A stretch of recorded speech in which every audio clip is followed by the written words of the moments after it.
training as a diplomat comes in handy, because there are many things which you remember just from being a diplomat, from being in diplomatic situations, etc. That what is the template to answer questions on a specific set of issues. As a spokesperson in the External Affairs Ministry, can you give us, when a spokesperson comes out and speaks, how behind the scenes, how does that work? So in terms of I tell you, it's probably the most stressful job in the government of India, I suppose in any administration, being the spokesperson. For instance, every Thursday at 4 p.m. I used to have my press conference. 70 journalists would sit in front of me and they could ask me any question under the sun.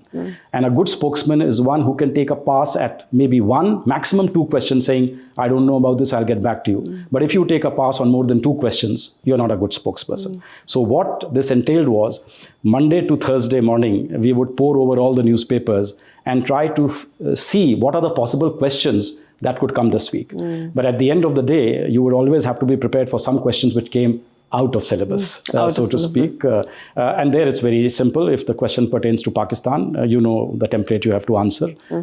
Basically, if it's something pertaining to their support to terrorism, then you know what to answer. And I think that's where being a diplomat, the training as a diplomat comes in handy, because there are many things which you remember just from being a diplomat, from being in diplomatic situations, etc. That what is the template to answer questions on a specific set of issues. So even if those questions pertain to something which is not in that immediate week or so, then your training as a diplomat probably comes in handy. Comes in handy. The toughest job, especially when escalations are taking place. And so more importantly, Mehak, also, in the Ministry of External Affairs, you have the Foreign Secretary who looks after a specific set of countries and issues. Then you have Secretary East who looks after a specific set of countries and issues. You have Secretary West who looks after specific sets of countries and issues. You have two other secretaries who look after economic issues and consular issues.